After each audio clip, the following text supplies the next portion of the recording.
I bet you didn't know this about North Korea. Officially, the Democratic People's Republic of Korea, it stands as one of the most isolated and secretive nations on Earth. Shrouded in mystery and often misunderstood, this East Asian country has been ruled by the Kim Dynasty for over 7 decades. The world views North Korea with a mixture of curiosity and apprehension, captivated by its enigmatic leaders and the stories that trickle out from behind its heavily guarded borders.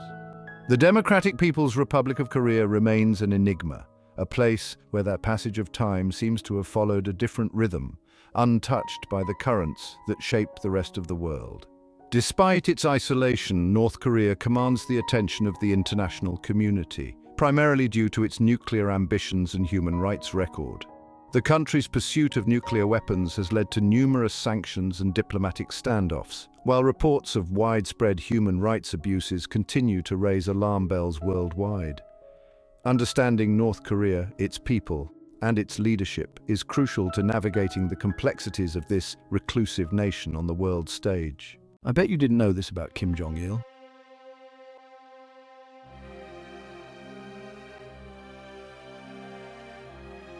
This is the story of Kim Jong-il, the second supreme leader of North Korea who inherited the mantle of leadership from his father, Kim Il-sung, the country's founder. Kim Jong-il's reign, spanning from 1994 to 2011, was marked by a complex interplay of internal and external pressures, shaping the destiny of North Korea and embedding his mark on its people. His rule, often characterized by an iron fist and an unwavering commitment to his father's ideology, continues to cast a long shadow over the country today. Why are there not more people talking about Kim Jong-il's early life? Born in the midst of World War II, Kim Jong-il's early life was shrouded in a mix of official propaganda and historical obscurity. The official narrative portrays him as a brilliant and gifted child, destined for greatness, while independent accounts paint a more nuanced picture. His upbringing, steeped in the ideology of his father and the early days of the DPRK, played a pivotal role in shaping his worldview and his approach to leadership. Kim Jong-il's education, both within North Korea and later in his travels abroad, exposed him to the tenets of communism, totalitarianism, and the cult of personality that would define his rule. His early experiences within the Workers' Party of Korea, the ruling party of North Korea, provided him with first-hand knowledge of the levers of power and the intricacies of maintaining control in a totalitarian state. This period laid the foundation for his eventual rise to the helm of the DPRK.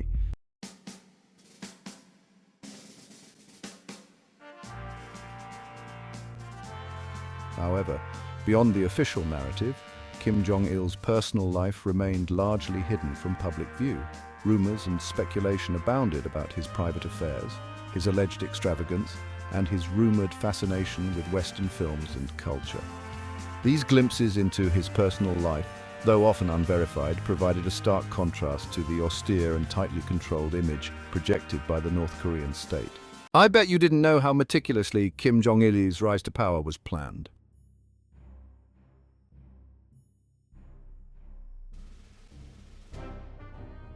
Kim Jong-il's ascension to power was not a sudden event, but rather a carefully orchestrated transition that began years before his father's death in 1994.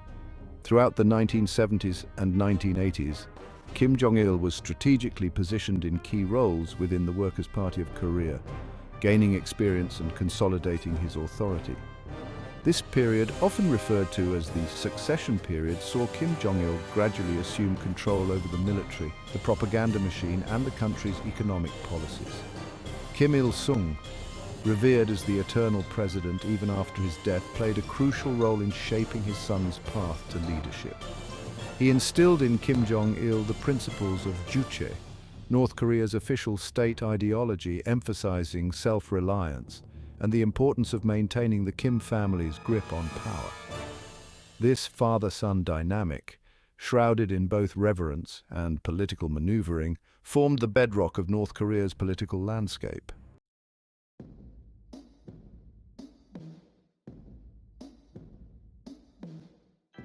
I don't think people understand the transition of power from Kim Il-sung to Kim Jong-il. It coincided with a period of immense turmoil and uncertainty for North Korea. The collapse of the Soviet Union, North Korea's primary benefactor, in 1991, plunged the country into an economic crisis. This period, marked by widespread famine and resource scarcity, tested Kim Jong-il's leadership and revealed the fragility of the North Korean system.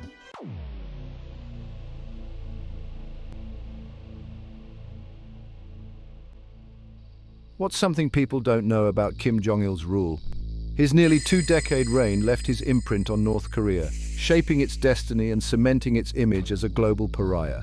His leadership, often characterized by an iron fist and an unwavering commitment to his father's ideology, prioritized the survival of the regime above all else. Under his watch, North Korea became increasingly isolated from the international community, its people subjected to a totalitarian system that brooked no dissent. One of the most defining aspects of Kim Jong-il's reign was his relentless pursuit of nuclear weapons. Despite facing international condemnation and sanctions, he viewed nuclear capability as the ultimate guarantee of the regime's security and a bargaining chip in negotiations with the outside world.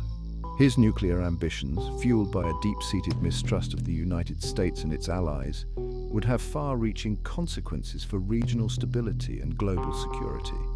However, Kim Jong-il's legacy is not solely defined by his nuclear ambitions. His rule also witnessed a deepening of the cult of personality surrounding the Kim family, with his image and pronouncements permeating every aspect of North Korean life. This pervasive propaganda machine, coupled with a ruthless system of repression, effectively silenced dissent and created an environment of fear and obedience.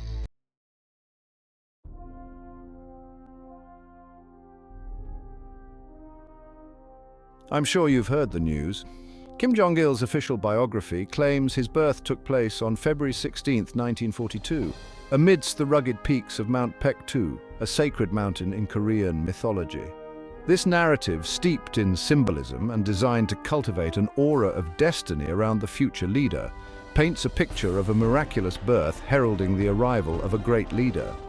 However, historical records suggest a more mundane reality, placing his birth in a military camp near Khabarovsk in the Soviet Far East, where his father, Kim Il-sung, was leading a Korean guerrilla unit against Japanese forces during World War II. This discrepancy between the official narrative and historical evidence highlights the North Korean regime's penchant for myth-making and its manipulation of information to bolster the Kim family's legitimacy. The significance of Mount Paektu in Korean folklore cannot be overstated. Revered as the mythical birthplace of Jong-un, the legendary founder of the First Korean Kingdom, the mountain holds a special place in the hearts of Koreans. By claiming Mount Paektu as Kim Jong-il's birthplace, the North Korean regime sought to tap into this deep-seated national pride and weave a narrative of divine right around the Kim dynasty. This carefully constructed mythology served to elevate Kim Jong-il above ordinary citizens, portraying him as a chosen leader destined to rule. The manipulation of Kim Jong-il's birthplace is just one example of the North Korean regime's systematic distortion of history and information. From the country's founding to its present-day struggles, the official narrative presented to North Korean citizens and the outside world is often a carefully curated version of reality, designed to maintain the Kim family's grip on power and suppress any form of dissent.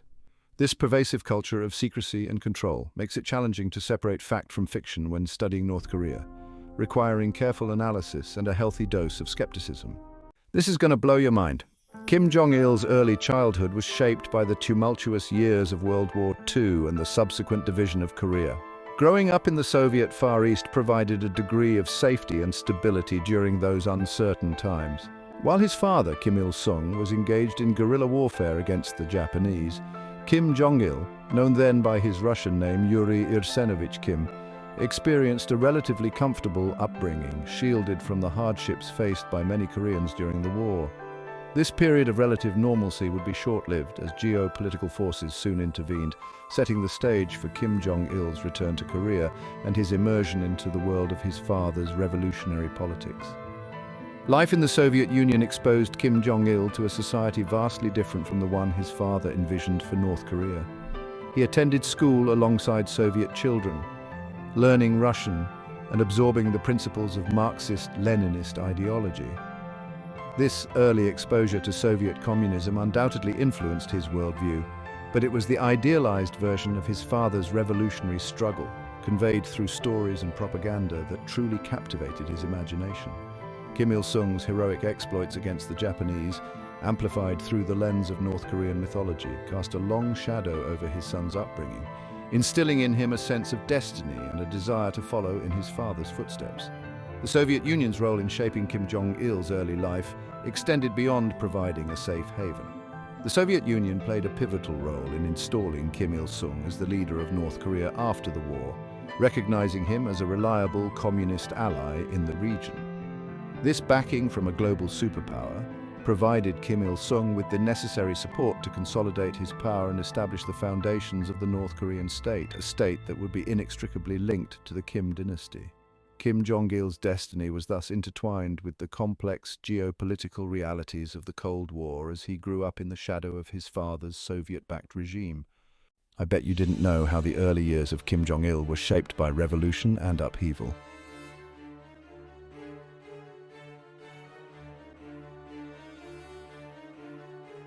In 1945, with the defeat of Japan and the end of World War II, Korea found itself divided along the 38th parallel, a line drawn by the victorious Allied powers.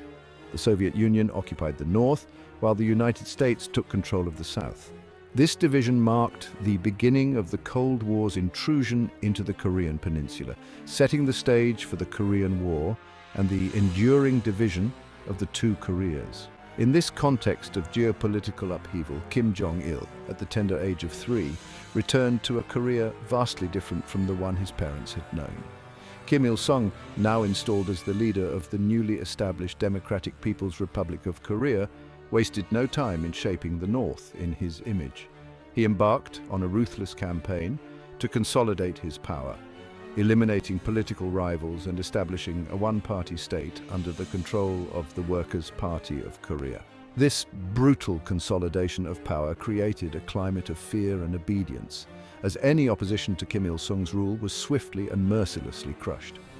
Growing up in this environment of absolute control and unquestioned authority profoundly influenced Kim Jong-il's worldview, shaping his understanding of power and its exercise. Despite the hardships faced by ordinary North Koreans in the aftermath of the war, Kim Jong-il experienced a privileged upbringing. He received the best education the fledgling nation could offer, attending elite schools and receiving private tutoring. His childhood was a stark contrast to the lives of most North Korean children, who faced poverty, food shortages, and the ever-present specter of political repression. This privileged upbringing further insulated him from the realities faced by his people, contributing to a disconnect that would characterize his later rule. This is going to blow your mind.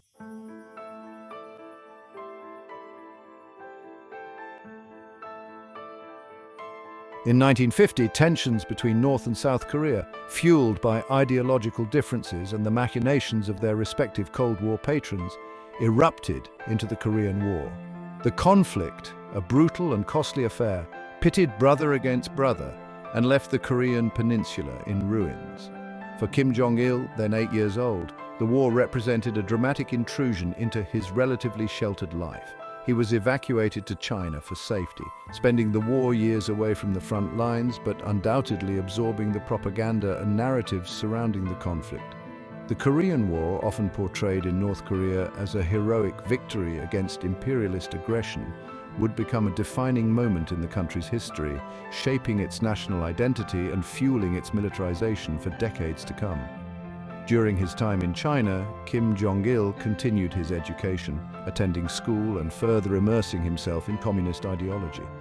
He witnessed firsthand the challenges and triumphs of China's own communist revolution, experiences that likely further solidified his belief in the righteousness of his father's path. This period of exile also allowed him to observe the inner workings of another communist regime, gleaning insights into the mechanisms of control and the cult of personality surrounding figures like Mao Zedong. These observations would prove invaluable as he prepared to assume a leadership role in North Korea. The Korean War ended in 1953 with an armistice agreement, but no formal peace treaty was ever signed. The two Koreas remained technically at war, separated by a heavily fortified border known as the Demilitarized Zone, or DMZ. The war's legacy continues to cast a long shadow over the peninsula, shaping the political, economic, and military realities of both North and South Korea. For Kim Jong-il, the conflict served as a stark reminder of the ever-present threat from the outside world, a threat that would become a central theme in his later rule and a justification for his relentless pursuit of military might.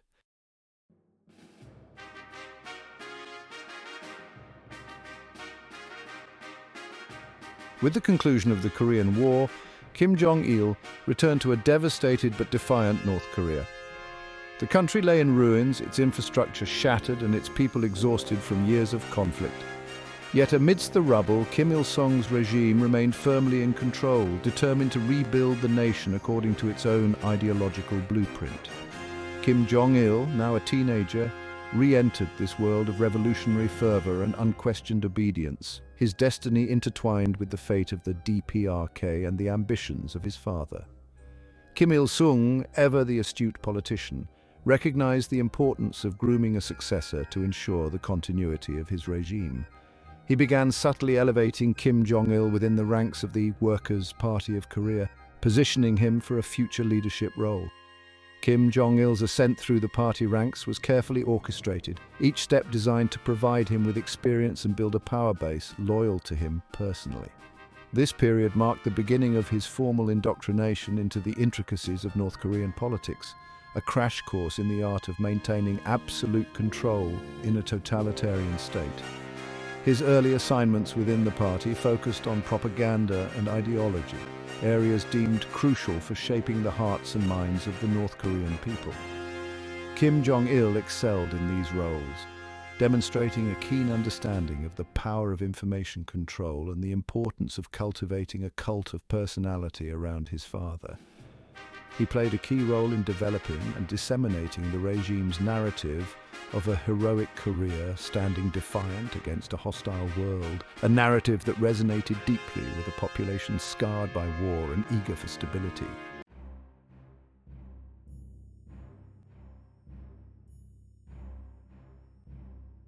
Kim Jong-il's rise within the Workers' Party of Korea coincided with a period of intense ideological struggle within the communist world. The Sino-Soviet split, a rift between the communist giants of the Soviet Union and China, sent shockwaves through the international communist movement, forcing smaller communist states like North Korea to choose sides. Kim Il-sung, ever the pragmatist, opted for a policy of yushai, emphasizing self-reliance and independence from both Moscow and Beijing. This ideology, rooted in Korean nationalism and the principles of Marxist-Leninism, became a defining feature of North Korea's domestic and foreign policy. Kim Jong-il, tasked with disseminating and enforcing this ideology, played a pivotal role in shaping its evolution and embedding it into the fabric of North Korean society. Under Kim Jong-il's guidance, the Workers' Party of Korea's Propaganda and Agitation Department, responsible for controlling the flow of information and shaping public opinion, became a formidable tool for social engineering. He recognized the power of mass media, art, and culture in molding the thoughts and beliefs of the population. He oversaw the creation of a vast propaganda apparatus encompassing newspapers, radio broadcasts, films, and public spectacles, all designed to glorify Kim Il-sung and instill unwavering loyalty to the regime. This relentless propaganda campaign, combined with a ruthless system of repression, effectively silenced dissent and created an environment of fear and obedience. Kim Jong-il's understanding of propaganda extended beyond mere sloganeering. He recognized the importance of emotion and spectacle in creating a compelling narrative. He oversaw the creation of elaborate mass games featuring tens of thousands of performers moving in perfect unison, designed to awe audiences and reinforce the message of national unity and unwavering loyalty. These mass games, a hallmark of North Korean propaganda, became a powerful tool for instilling national pride and obedience, transforming citizens into willing participants in the regime's carefully choreographed spectacle.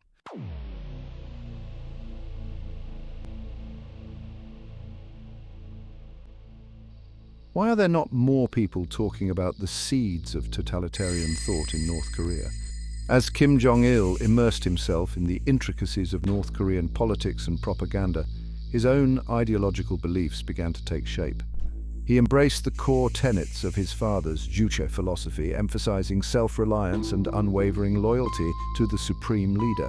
However, he also exhibited a fascination with the totalitarian systems of other communist regimes, particularly the cult of personality surrounding figures like Joseph Stalin and Mao Zedong. He saw in these regimes a blueprint for absolute control, a way to ensure the Kim dynasty's grip on power for generations to come. This fascination with totalitarian methods, combined with his upbringing in an environment of absolute obedience, would have profound consequences for the future of North Korea.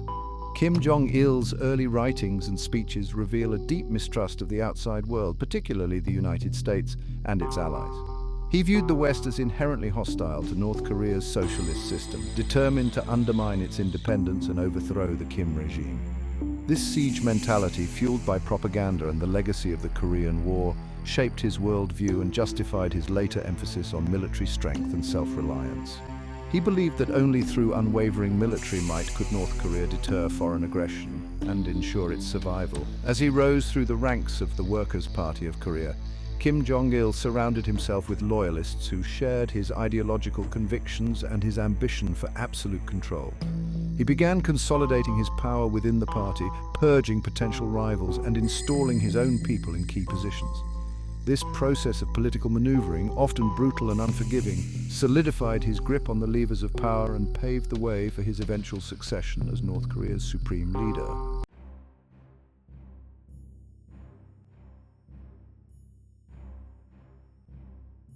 This is going to blow your mind. Section 1, the succession plan. Kim Jong-il's path to leadership was meticulously orchestrated by his father, Kim Il-sung. From a young age, Kim Jong-il was groomed for leadership, reflecting Kim Il-sung's desire to establish a dynastic rule. The groundwork for this succession was laid out well in advance, with Kim Jong-il being systematically introduced to the political machinery of North Korea. Throughout the 1970s, Kim Jong-il was appointed to various significant positions within the Workers' Party of Korea and the military.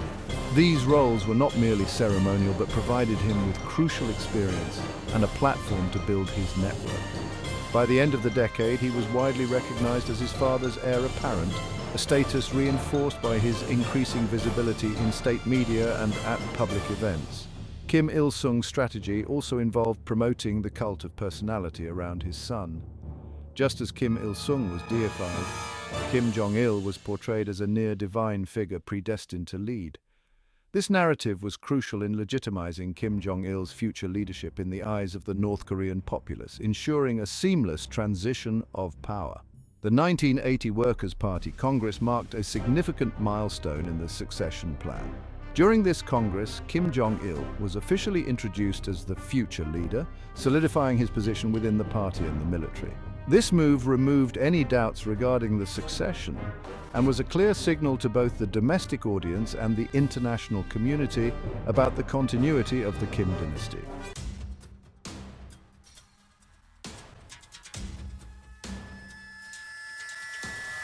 This is going to blow your mind. Section 2, Consolidating Power. Upon the official declaration of his succession, Kim Jong-il began to consolidate power within the North Korean political system. This period was marked by strategic appointments and purges, aimed at eliminating potential rivals and ensuring loyalty within the ranks of the Workers' Party of Korea and the military.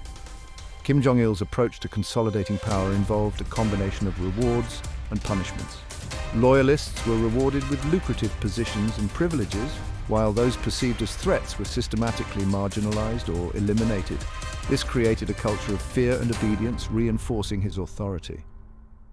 One of Kim Jong-il's key strategies was to control the flow of information. By tightening his grip on the media and propaganda apparatus, he ensured that only the state's narrative was communicated to the public. This narrative glorified his leadership and portrayed any dissent as treasonous, further solidifying his control. Another crucial aspect of Kim Jong-il's consolidation of power was his relationship with the military. Recognizing the importance of military support, he ensured that the armed forces were well-funded and loyal. This symbiotic relationship between the leader and the military became a cornerstone of his rule, known as the military first policy.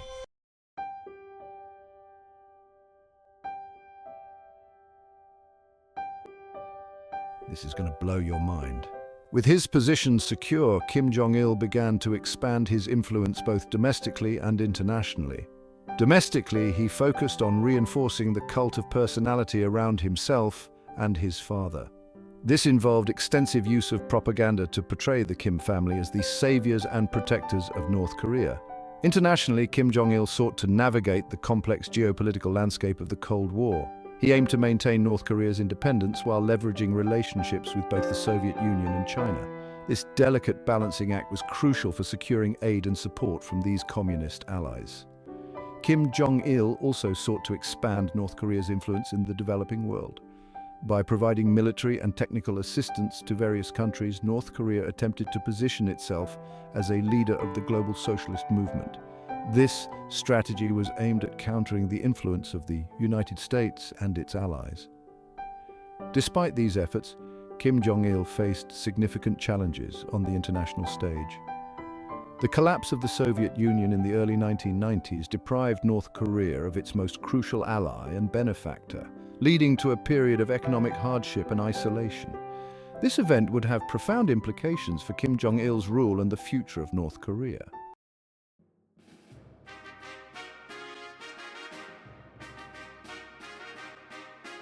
Exposing the enigma in North Korea's military-first policy, or Jong-un. In response to the challenges posed by the collapse of the Soviet Union, Kim Jong-il adopted the military-first policy. This policy prioritized the military above all else, both as a means of ensuring regime survival and as a deterrent against external threats. The military-first policy involved diverting significant resources to the armed forces, even at the expense of the civilian economy. This decision had long-lasting impacts on North Korean society, exacerbating existing economic hardships and contributing to widespread poverty and famine. Under Kim Jong-il's leadership, the military became the central pillar of the North Korean state. This not only ensured the loyalty of the armed forces, but also reinforced the regime's narrative of being under constant threat from external enemies. The emphasis on military strength was used to justify the regime's repressive measures and the sacrifices demanded of the population. The military-first policy also had significant implications for North Korea's nuclear ambitions. Kim Jong-il viewed nuclear weapons as the ultimate guarantor of the regime's security. Despite international condemnation and sanctions, he pursued nuclear development, culminating in North Korea's first nuclear test in 2006. This move further isolated North Korea but solidified its position as a nuclear-armed state.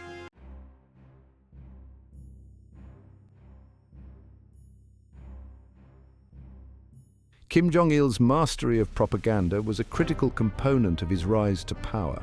Building on the foundations laid by his father, he expanded and refined the state's propaganda apparatus, ensuring that every aspect of North Korean life was permeated by the regime's narrative. State media, literature, art, and public spectacles were all employed to glorify Kim Jong-il and reinforce his image as a benevolent and infallible leader.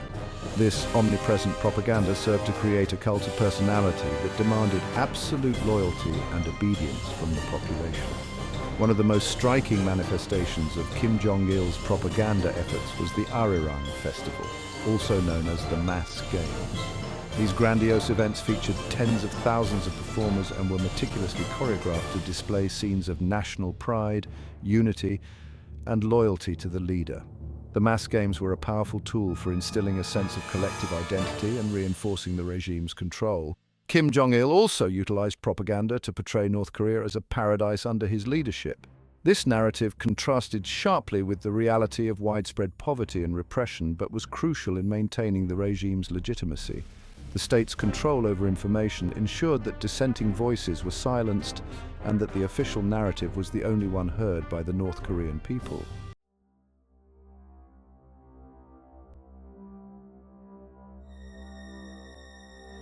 This is going to blow your mind.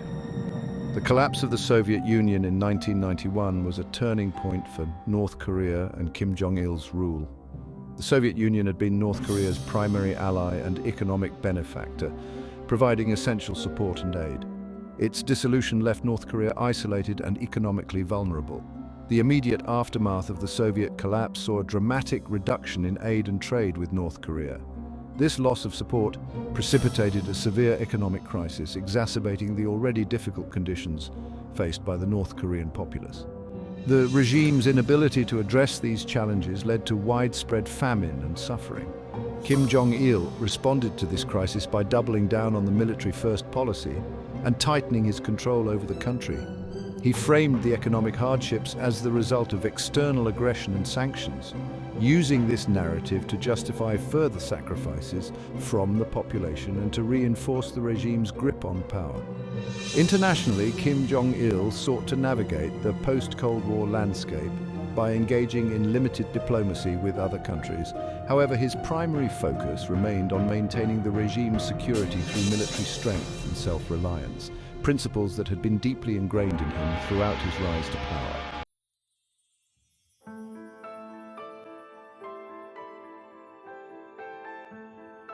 The economic crisis of the 1990s, known in North Korea as the Arduous March, was one of the most challenging periods of Kim Jong-il's rule.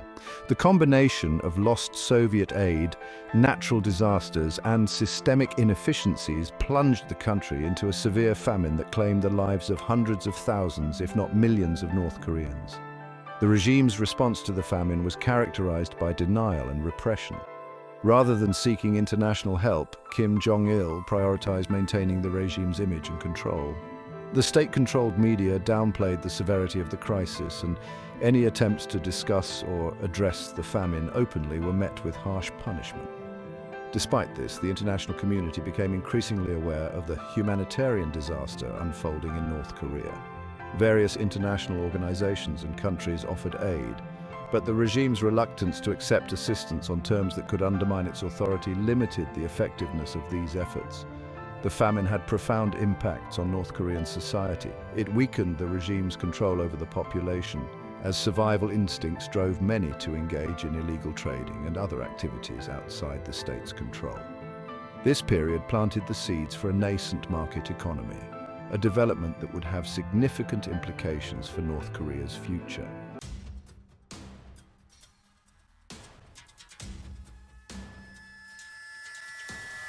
Despite the immense challenges posed by the economic crisis, Kim Jong-il emerged from the 1990s with his power consolidated. His ability to maintain control during such a tumultuous period reinforced his image as a resilient and unyielding leader. This period also saw the further entrenchment of the military-first policy and the continued emphasis on propaganda and repression. Kim Jong-il's absolute control was also reinforced through his systematic purging of potential rivals and dissenters. High-ranking officials who posed a threat to his authority were removed or executed, ensuring that the upper echelons of the government and military were populated by loyalists. The regime's control over information remained a critical tool in maintaining Kim Jong-il's authority. The state's narrative continued to emphasize the leader's wisdom and benevolence, while framing external threats as ever-present and justifying the continued emphasis on military strength and self-reliance. By the early 2000s, Kim Jong-il had firmly established himself as the unquestioned leader of North Korea. His rise to power, marked by strategic maneuvering, ruthless purges, and a relentless propaganda campaign, ensured the continuity of the Kim Dynasty. However, the challenges he faced during his rule laid the groundwork for the complex and often contradictory state that North Korea remains today.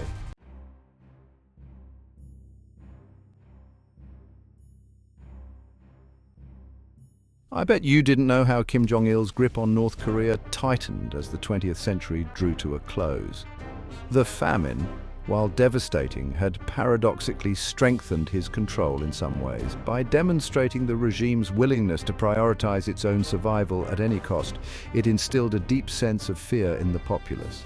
Those who survived the famine did so often through acts of defiance against the state, engaging in black market activities to secure food and necessities. This burgeoning informal economy, operating outside the regime's purview, represented both a threat and an opportunity for Kim Jong-il. It provided a lifeline for many North Koreans, but also eroded the state's absolute control over the distribution of resources and information. To counter these trends, Kim Jong-il intensified repression while simultaneously seeking to adapt to the changing realities. Public executions, already a tool of terror, became more commonplace, a stark reminder of the consequences of disobedience. The security apparatus, a sprawling network of informants and secret police, expanded its reach, penetrating every level of society. Travel restrictions, already stringent, were further tightened, limiting the flow of information from the outside world. This multi-pronged approach aimed to crush any potential for organized dissent while reinforcing the narrative that the regime was the sole protector against a hostile world. However, Kim Jong-il also recognized the need to address, at least superficially, the economic hardships plaguing the country. He cautiously embraced limited market reforms, allowing for the expansion of private enterprise in certain sectors. These reforms, while limited in scope, provided a safety valve for the growing informal economy and offered a glimmer of hope to a population desperate for change. This balancing act, combining brutal repression with tentative economic liberalization, would define the later years of Kim Jong-il's rule.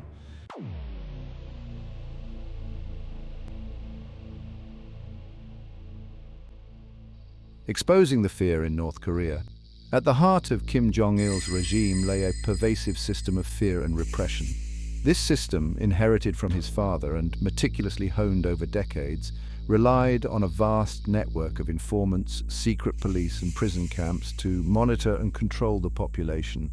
The mere suspicion of disloyalty, even an offhand comment deemed critical of the regime, could result in imprisonment, torture or even death. This climate of fear permeated every aspect of life in North Korea, stifling dissent and creating a society where obedience was not merely expected but essential for survival. Central to this system was the Songbun system, a socio-political classification system that divided North Korean citizens into loyalty groups based on their family history and perceived allegiance to the regime. Those deemed loyal, typically families with ties to the Workers' Party of Korea, or those who had distinguished themselves through service to the state, enjoyed preferential treatment in areas like housing, education, and employment. Conversely, those classified as hostile, often due to family ties to South Korea, religious affiliations, or perceived political unreliability, faced discrimination, surveillance, and the constant threat of imprisonment. The Songbun system served as a powerful tool of social control, pitting citizens against each other and discouraging any form of dissent. It created a climate of suspicion and mistrust, where individuals were hesitant to speak freely or challenge the regime's narrative for fear of reprisal against themselves or their families. This system, deeply ingrained in North Korean society, became a defining feature of life under Kim Jong-il's rule, shaping individual destinies and perpetuating the cycle of fear and obedience.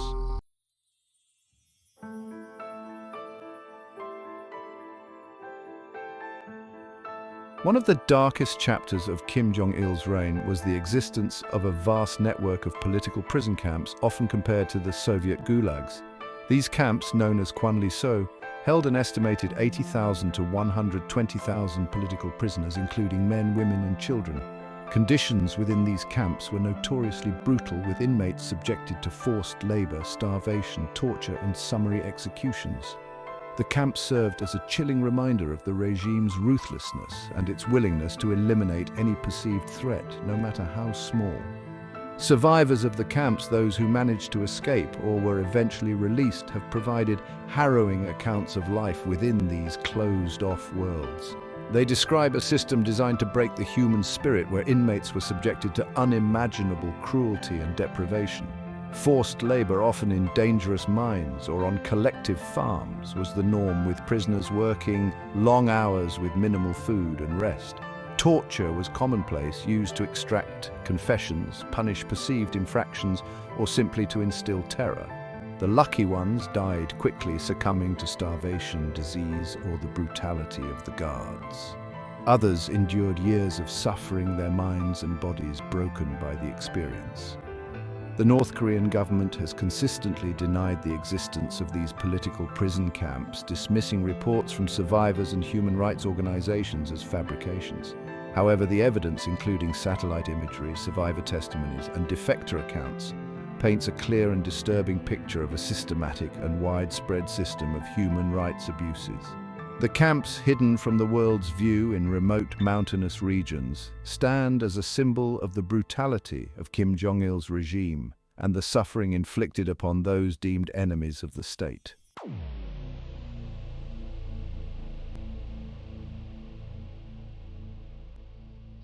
The famine that ravaged North Korea in the 1990s, while exacerbated by natural disasters and economic mismanagement, was not simply a natural disaster.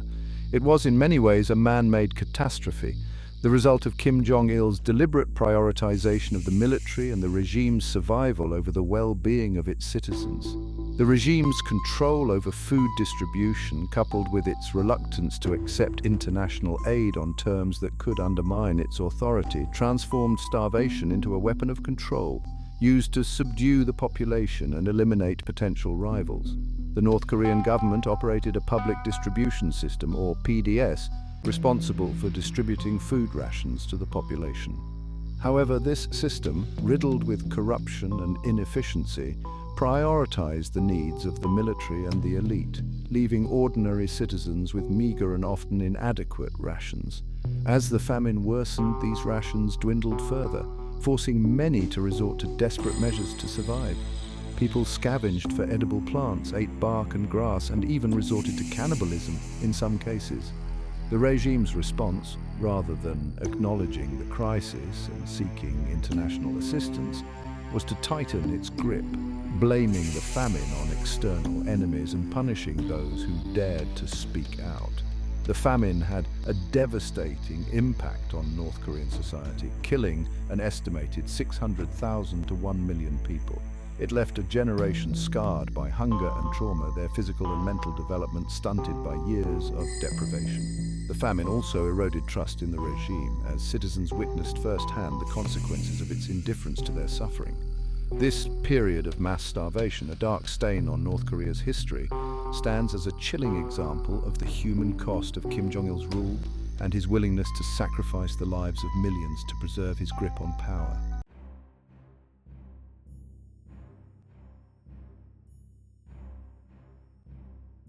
Exposing the nuclear gamble in North Korea.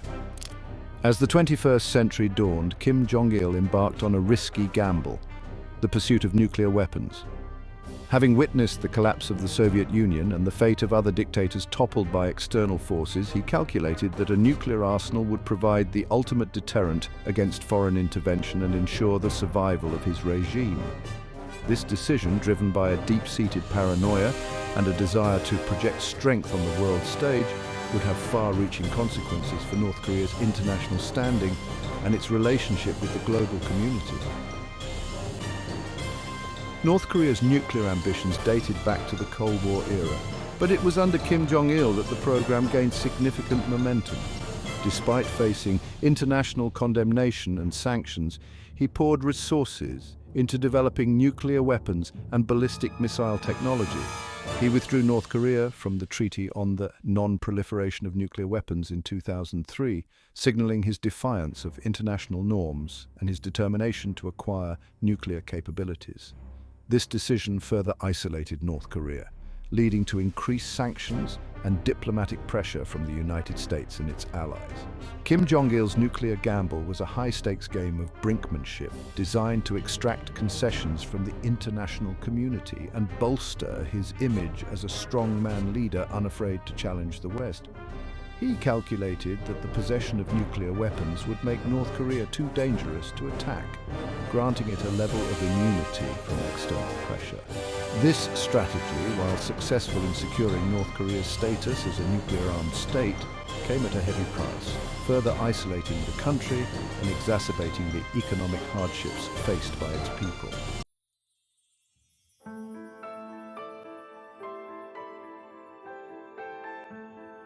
Despite his reputation as a reclusive dictator, Kim Jong-il recognized the need for at least limited engagement with the outside world. The collapse of the Soviet Union had deprived North Korea of its primary benefactor, forcing the regime to seek new sources of aid and investment. This realization led to a period of tentative diplomatic outreach, often characterized by a mix of charm offensives, broken promises, and a deep-seated mistrust of the West. One of the most significant diplomatic initiatives of Kim Jong-il's later years was the Six-Party Talks, a series of multilateral negotiations aimed at resolving the North Korean nuclear crisis. These talks, which began in 2003 and involved North Korea, South Korea, the United States, China, Japan, and Russia, offered a glimmer of hope for a diplomatic solution to the standoff. However, the talks were plagued by mistrust and setbacks, with North Korea often reneging on agreements and using the negotiations as leverage to extract concessions. Kim Jong-il also engaged in a series of high-profile summits with South Korean leaders, most notably the historic Inter-Korean Summit in 2000, the first meeting between the leaders of the two Koreas since the Korean War. These summits, while symbolically significant, yielded limited concrete progress in improving relations between the two countries. North Korea's continued pursuit of nuclear weapons and its human rights record remained major stumbling blocks to any lasting rapprochement.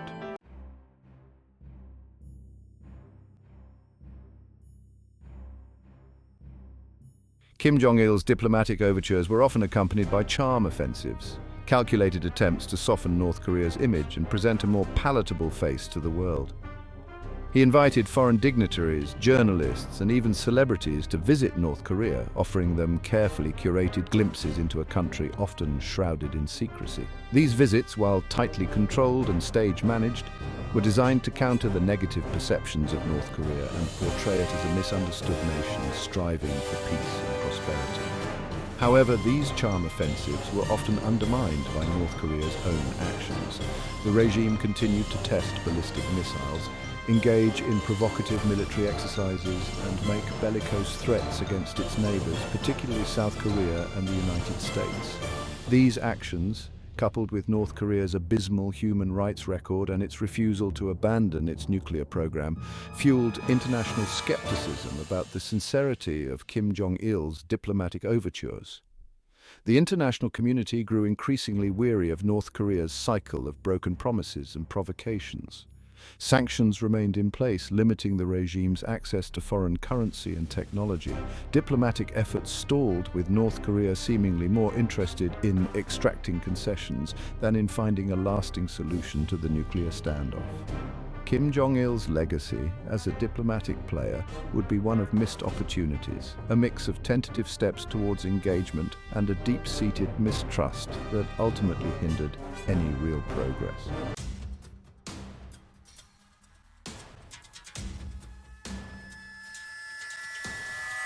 As Kim Jong-il's health deteriorated in the late 2000s, speculation mounted about his successor. In a move that surprised many outside observers, he chose his youngest son, Kim Jong-un, a little-known figure in his early 20s, to inherit the mantle of leadership. This decision, shrouded in secrecy and speculation, marked the continuation of the Kim Dynasty, a family business unlike any other, built on a cult of personality and an iron grip on power. Little was known about Kim Jong-un at the time of his ascension. He had been educated partly in Switzerland, offering a glimpse into the Western world that few North Koreans ever experienced. However, upon his return to North Korea, he was groomed for leadership within the Workers' Party of Korea, receiving military training and being appointed to key positions within the regime. His father's declining health provided an opportunity for Kim Jong-un to consolidate his power base and prepare to assume the mantle of supreme leader. The transition of power from Kim Jong-il to Kim Jong-un was swift and opaque. State media announced Kim Jong-il's death on December 17, 2011, attributing it to a heart attack while on a train trip. Kim Jong-un, hailed as the great successor, swiftly assumed control, inheriting a country facing immense challenges, from a stagnant economy to a nuclear standoff with the West. The world watched with bated breath, uncertain of what to expect from this young, untested leader and the future he held for North Korea. This is going to blow your mind. Kim Jong-il's death marked the end of an era in North Korea, but his legacy, a complex tapestry woven from threads of repression, resilience, and defiance, continues to shape the country today.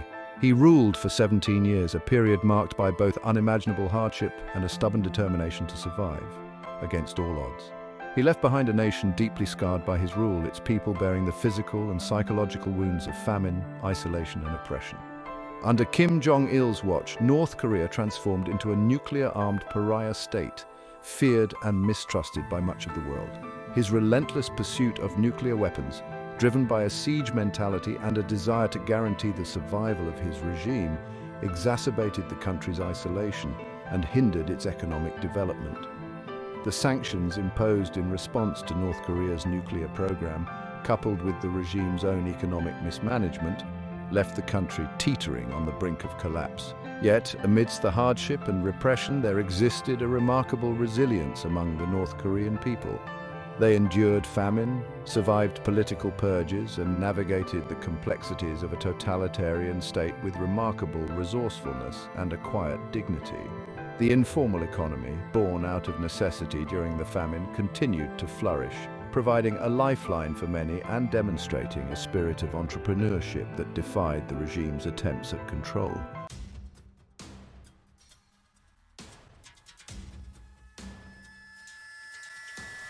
Kim Jong-il's death left the world grappling with a familiar question: what next for North Korea?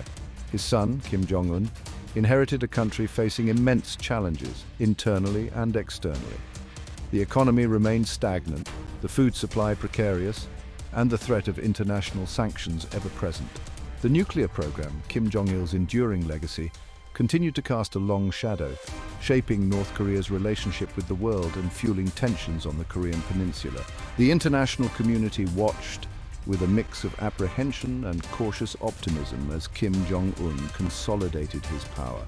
Some hoped that the young leader, exposed to the outside world during his education, might pursue a path of reform and openness. Others, more skeptical, predicted a continuation of his father's policies, prioritizing regime survival and military strength above all else. As the years passed, Kim Jong-un proved to be a more ruthless and unpredictable leader than many had anticipated. He oversaw a brutal consolidation of power, purging potential rivals and tightening the regime's grip on all aspects of society. He accelerated North Korea's nuclear and missile programs, conducting a series of increasingly powerful tests that rattled the region and raised alarms globally. The world watched and waited, uncertain of what the future held for North Korea and the impact this isolated nation armed with nuclear weapons and led by an enigmatic dictator would have on the global stage. I bet you didn't know the true power of Juche ideology.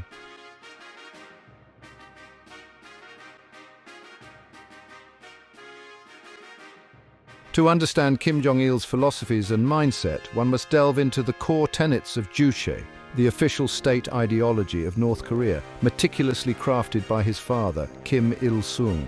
Juche, often translated as self-reliance, permeated every facet of North Korean society, from politics and economics to culture and education. Kim Jong-il, steeped in this ideology from a young age, embraced and propagated it throughout his reign, viewing it as the guiding principle for achieving national unity, independence, and ultimately, the survival of his regime. At its heart, Juche espoused the belief that the Korean people were the masters of their own destiny, capable of achieving greatness without reliance on external forces. This ideology resonated deeply in the aftermath of Korea's tumultuous history, marked by Japanese colonization, the Korean War, and the division of the peninsula. Kim Il-sung, a revered figure credited with leading the resistance against Japanese rule and establishing the DPRK, skillfully leveraged this sentiment, positioning himself as the embodiment of Korean self-reliance and national pride. Kim Jong-il, inheriting the mantle of leadership, recognized the power of Juche in legitimizing his rule and ensuring the continuity of the Kim Dynasty. He emphasized the ideology's themes of national unity and self-sufficiency, portraying North Korea as a beacon of socialist strength amidst a hostile world. He used Juche to justify the regime's authoritarian policies, arguing that strict control and self-sacrifice were necessary to protect the nation from external threats and achieve true independence. However, the implementation of Juche often contradicted its stated ideals. The emphasis on self-reliance, while appealing in theory, led to economic isolation and stagnation. North Korea's closed-door policies, designed to shield the country from foreign influence, hindered its ability to engage in international trade and technological advancement. The regime's insistence on prioritizing military spending over social welfare, justified as necessary for national defense, contributed to chronic food shortages and economic hardship for ordinary citizens.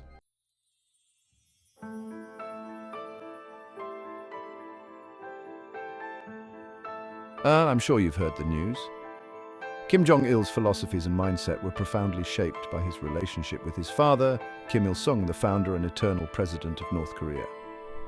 Kim Il-sung, a towering figure in North Korean history and mythology, cast a long shadow over his son's life and rule. He instilled in Kim Jong-il a deep reverence for the principles of Juche, a belief in the righteousness of their cause and a profound sense of duty to preserve the Kim family's grip on power. Growing up in the shadow of his father's towering legacy, Kim Jong-il witnessed firsthand the power of personality cults and the effectiveness of propaganda in shaping public perception. He observed how Kim Il-sung, through a combination of charisma, ruthlessness, and a carefully crafted narrative of national liberation, had transformed himself into an object of near-divine veneration. This early exposure to the mechanics of totalitarian rule undoubtedly influenced Kim Jong-il's own approach to leadership, shaping his understanding of power and its exercise. Kim Il-sung's influence extended beyond ideology and political strategy. He instilled in his son a deep-seated paranoia about external threats, particularly from the United States and its allies. He emphasized the importance of maintaining a strong military, viewing it as the ultimate guarantor of the regime's security and a deterrent against foreign aggression. This siege mentality, deeply ingrained in North Korean ideology, shaped Kim Jong-il's worldview and justified his later emphasis on military spending and the pursuit of nuclear weapons. Even after Kim Il-sung's death in 1994, his presence loomed large over North Korea. Kim Jong-il, careful to maintain the facade of continuity and legitimacy, continued to invoke his father's name and legacy, portraying himself as the faithful steward of his father's vision. This reverence for the past, combined with a determination to preserve the Kim dynasty's grip on power, shaped Kim Jong-il's policies and defined his approach to leadership.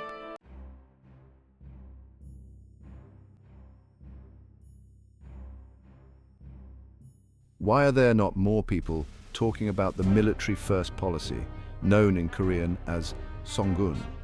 Central to Kim Jong-il's philosophy and a defining characteristic of his rule, this policy was formally adopted in 1995 amidst economic crisis and the perceived threat of external aggression, elevating the military to a position of paramount importance in North Korean society. Kim Jong-il viewed the armed forces not merely as a tool of national defense, but as the backbone of the revolution, the vanguard of the Workers' Party of Korea, and the guarantor of the Kim dynasty's survival. Jong-un permeated every aspect of North Korean life. The military's needs were prioritized over all else, receiving a disproportionate share of the country's meager resources, even as ordinary citizens faced chronic food shortages and economic hardship. Military service became a rite of passage for young North Koreans, instilled with a sense of patriotism, loyalty to the regime, and a willingness to sacrifice for the greater good of the nation. Kim Jong-il's emphasis on the military served multiple strategic purposes. It ensured the loyalty of the armed forces, a crucial factor in maintaining his grip on power, particularly in a regime where internal threats were as significant as external ones. It projected an image of strength and defiance to the outside world, deterring potential aggressors and bolstering North Korea's bargaining position in international negotiations. And it reinforced the narrative of a nation under siege, justifying the regime's repressive measures and demanding sacrifices from its citizens in the name of national unity and survival. However, the military-first policy came at a steep price. The diversion of resources to the military exacerbated North Korea's economic woes, hindering its development and contributing to the perpetuation of poverty. The emphasis on military strength fueled a cycle of regional tension and mistrust, hindering diplomatic efforts and perpetuating the Korean Peninsula's division. And the prioritization of military values over civilian concerns further militarized North Korean society, creating a culture of obedience, conformity, and unquestioning loyalty to the regime.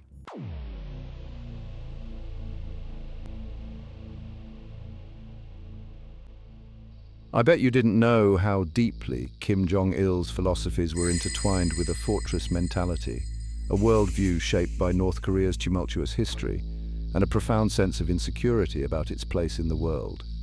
He inherited from his father a deep distrust of external forces, particularly the United States and its allies, viewing them as existential threats to the DPRK's sovereignty and the survival of the Kim Dynasty. This siege mentality permeated North Korean propaganda, justified the regime's authoritarian policies, and fueled its pursuit of nuclear weapons as the ultimate guarantor of its security. This fortress mentality was rooted in North Korea's experience during the Korean War, a brutal conflict that left the peninsula divided and instilled a deep-seated fear of foreign intervention. The presence of American troops in South Korea, a constant reminder of the unresolved conflict, served as a focal point for North Korean propaganda, portraying the United States as an imperialist aggressor bent on subjugating the Korean people. Kim Jong-il exploited this sense of vulnerability, using it to justify his military-first policy and the regime's tight control over information and movement. He argued that North Korea, surrounded by hostile forces, had no choice but to arm itself to the teeth, even at the expense of its citizens' well-being. This narrative of a nation under siege, constantly threatened by external enemies, served to rally the population behind the regime and legitimize its repressive measures. However, this fortress mentality, while effective in maintaining internal control, came at a heavy price. It fostered a culture of isolationism, limiting North Korea's engagement with the international community and hindering its economic development. It perpetuated a cycle of mistrust and hostility, making it difficult to resolve the nuclear standoff and achieve lasting peace on the Korean peninsula. And it trapped North Korea in a self-imposed prison of its own making, cut off from the outside world and deprived of the benefits of cooperation and exchange.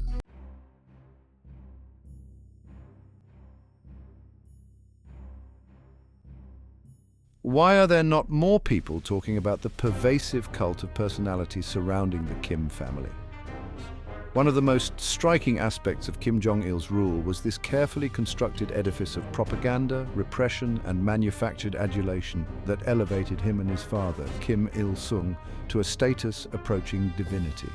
This cult of personality, deeply ingrained in North Korean society, served as a cornerstone of the regime's legitimacy, demanding absolute loyalty and obedience from its citizens, while stifling dissent and critical thought.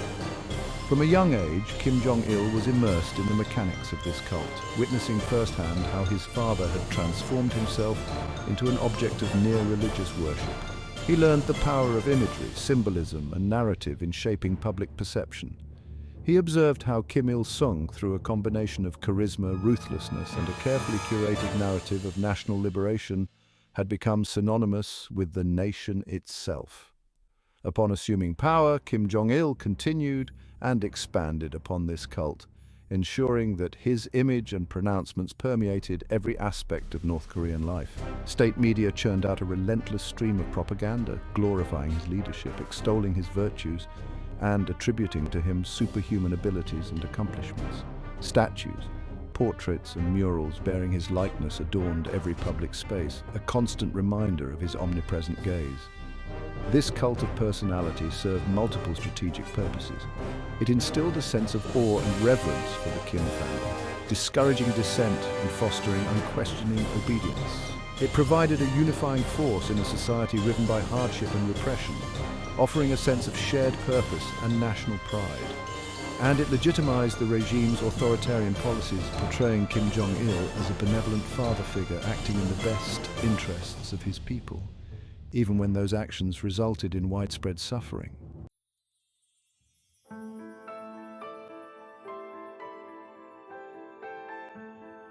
This is gonna blow your mind. Section 6. Luxury and extravagance, behind the curtain of austerity.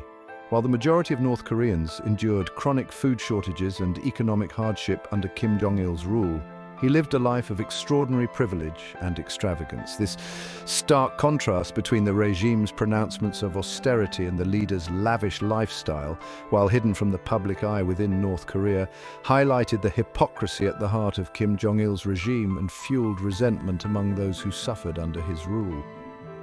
Defector accounts and intelligence reports painted a picture of a leader who spared no expense to indulge his personal tastes. He was said to have imported luxury goods from around the world, from fine wines and gourmet foods to designer clothing and high-end electronics.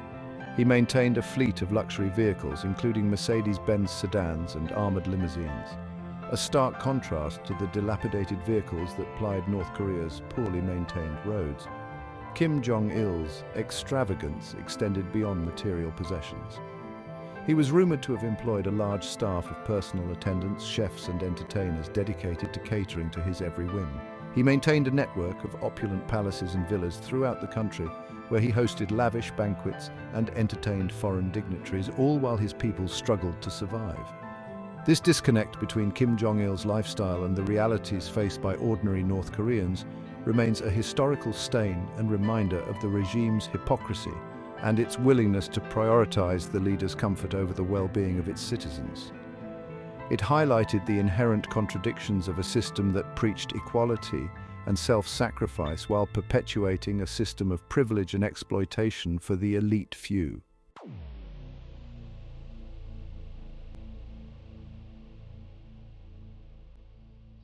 I don't think people understand the true mindset of Kim Jong-il, the reclusive dictator of North Korea.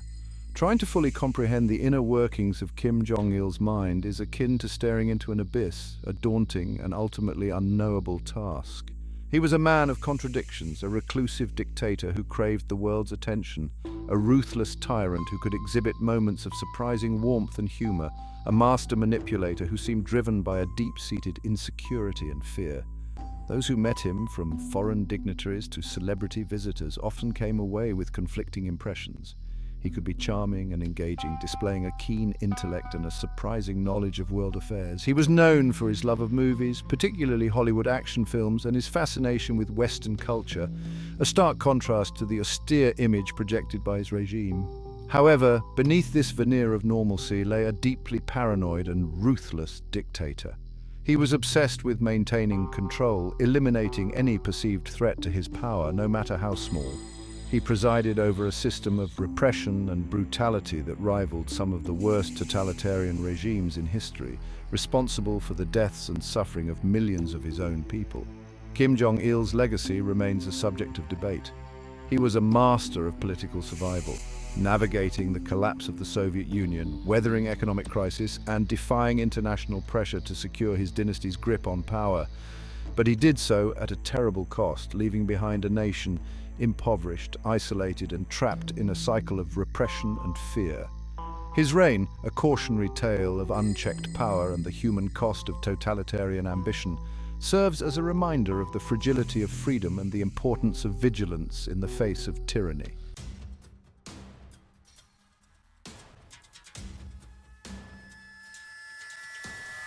Exposing the secrets in North Korea's power transition.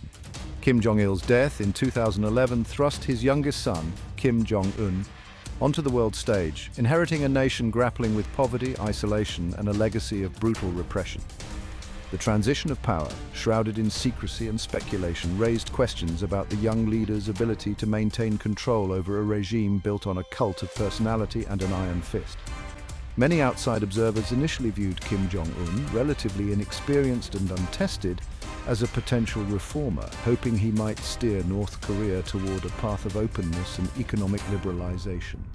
However, any hopes for a swift departure from his father's policies were quickly dashed as Kim Jong-un consolidated his power with a ruthlessness that surprised even seasoned North Korea watchers.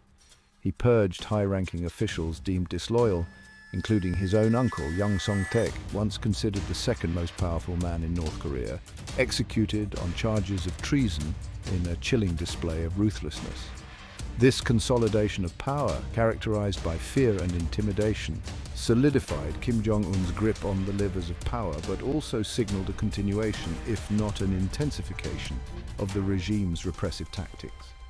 Despite the initial uncertainty surrounding his leadership, Kim Jong-un proved to be a shrewd and calculating strategist, adept at manipulating the levers of power inherited from his father and grandfather.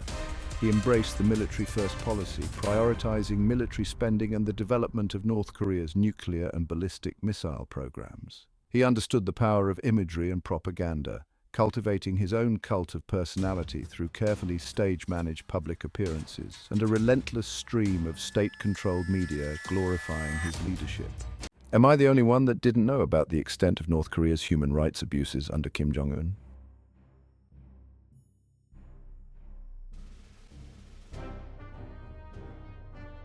Under Kim Jong-un's rule, North Korea's human rights record, already abysmal under his father, deteriorated further.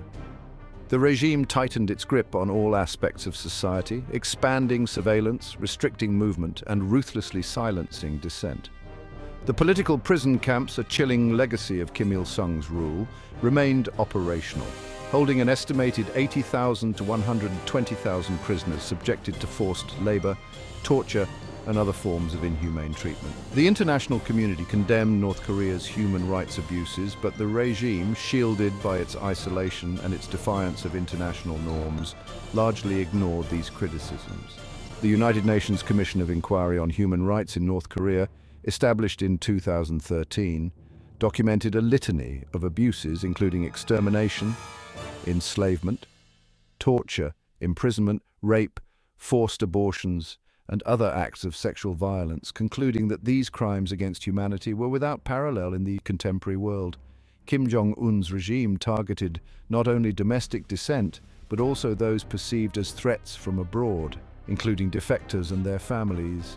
The assassination of Kim Jong-nam, Kim Jong-un's half-brother, in Malaysia in 2017, using the deadly nerve agent VX, sent shockwaves through the international community, highlighting the regime's willingness to employ violence and intimidation beyond its borders. The regime's crackdown on information from the outside world intensified under Kim Jong-un. Access to the internet remained tightly restricted, with only a select few elites allowed to connect to the global network. Possession of foreign media, particularly from South Korea and the United States, carried severe penalties, including imprisonment. This information blackout, designed to maintain the regime's control over the narrative and prevent any alternative viewpoints from infiltrating North Korean society, further isolated the country and its people.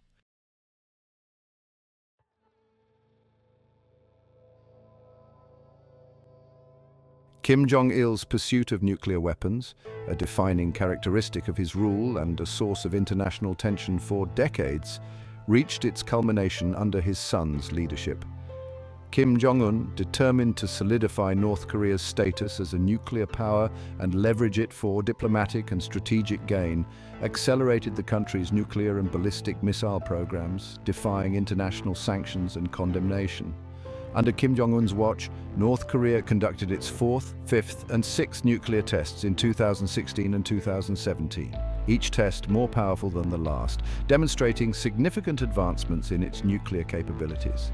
The regime also tested a series of increasingly sophisticated ballistic missiles, including intercontinental ballistic missiles theoretically capable of reaching the continental United States, raising alarm bells in Washington and capitals around the world. These nuclear and missile tests, coupled with Kim Jong-un's often bellicose rhetoric, heightened tensions on the Korean peninsula and raised fears of a potential conflict. The international community responded with a mix of diplomacy and sanctions, seeking to pressure North Korea into abandoning its nuclear ambitions. However, Kim Jong-un, seemingly undeterred, continued to prioritize military strength, viewing it as essential for deterring foreign aggression and ensuring the survival of his regime. The nuclear standoff with North Korea became a defining foreign policy challenge for the Trump administration in the United States. President Trump's unconventional approach, a mix of personal insults directed at Kim Jong-un and threats of fire and fury, initially escalated tensions but eventually led to a series of unprecedented summits between the two leaders, beginning in Singapore in 2018. I'm sure you've heard the news? While the world focused on North Korea's nuclear and missile programs, Kim Jong-un oversaw the development of another potent weapon, a sophisticated cyber warfare capability. Recognizing the asymmetric advantage that cyber attacks offered a technologically isolated nation like North Korea, Kim Jong-un invested heavily in training a cadre of skilled hackers believed to number in the thousands, tasked with conducting espionage, stealing funds, and disrupting the networks of its adversaries. North Korean hackers, operating with the regime's support and direction, gained notoriety for a series of high-profile cyber attacks targeting financial institutions, media organizations, and government agencies around the world. In 2014, they infiltrated the computer systems of Sony Pictures Entertainment, stealing sensitive data and releasing embarrassing emails in retaliation for the studio's production of The Interview, a comedy film that lampooned Kim Jong-un. In 2016, North Korean hackers attempted to steal $1 billion from the Bangladesh bank's account at the Federal Reserve Bank of New York, successfully transferring $81 million before the heist was detected. This audacious cyber robbery, while only partially successful, showcased the growing sophistication of North Korea's cyber capabilities and its willingness to use them for financial gain. North Korea's cyber army became a valuable asset for the regime, providing a low-cost, high-impact tool for espionage, financial gain, and disruption, allowing it to strike at its adversaries in cyberspace, bypassing traditional military means. The international community, increasingly aware of the threat posed by North Korea's cyber capabilities, responded with sanctions and diplomatic pressure, seeking to curb the regime's malicious cyber activities.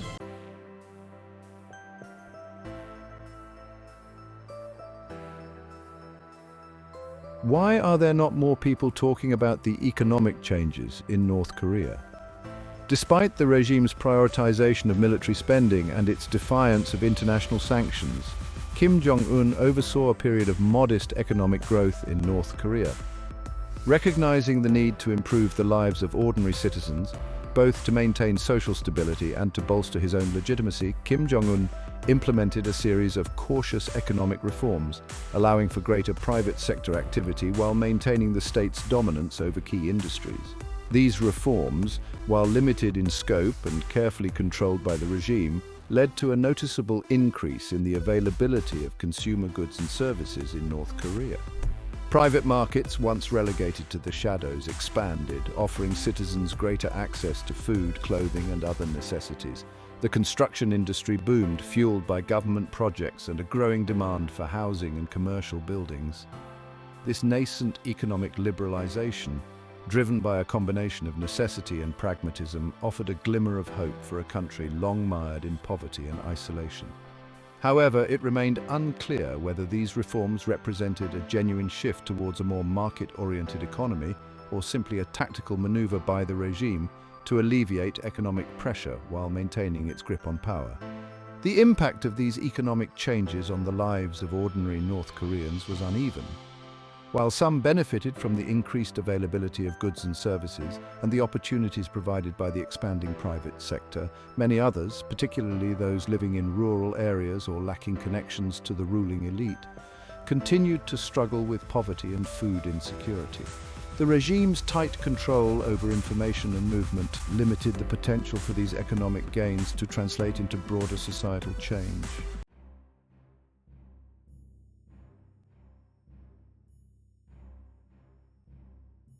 Am I the only one that didn't know how the world responded to North Korea's provocations? The international community's response to Kim Jong-un's North Korea was a complex and often contradictory mix of diplomacy, sanctions, condemnation, and cautious engagement. The regime's nuclear and ballistic missile tests, its human rights abuses, and its cyber attacks posed a unique challenge to global security and tested the limits of international cooperation. The United Nations Security Council, tasked with maintaining international peace and security, imposed a series of increasingly stringent sanctions on North Korea in response to its nuclear and missile tests. These sanctions, aimed at crippling the regime's ability to finance its weapons programs and exert diplomatic pressure, targeted key sectors of the North Korean economy, including its exports of coal, iron ore, and seafood.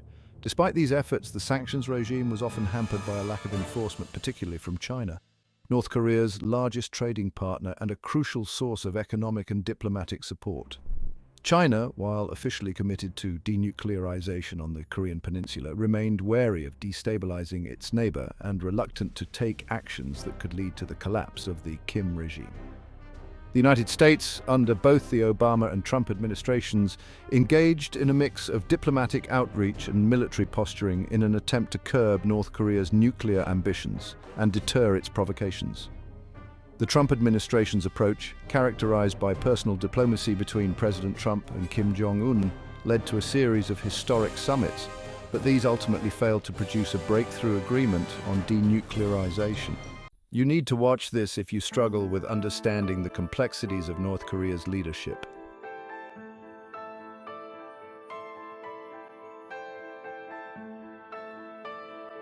Section 7, A Dynasty's Grip Endures.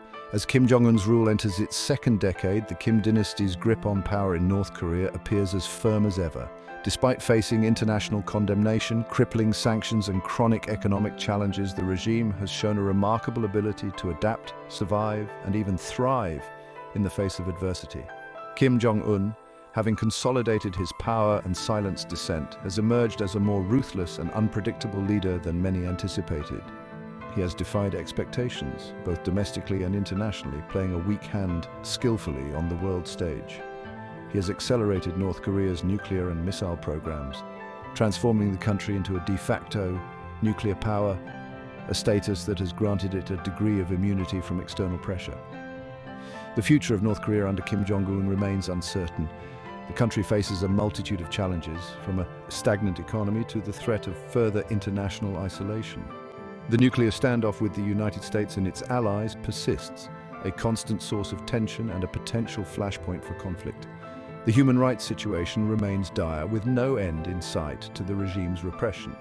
The Kim dynasty, having ruled North Korea for over 7 decades, has shown a remarkable ability to adapt and survive. Whether Kim Jong-un can navigate the challenges of the 21st century, balance the demands of his military with the needs of his people, and secure his dynasty's future remains to be seen. The world watches and waits, hoping for a peaceful and prosperous future for the Korean peninsula, but bracing for the unpredictable path that Kim Jong-un's North Korea may choose to take.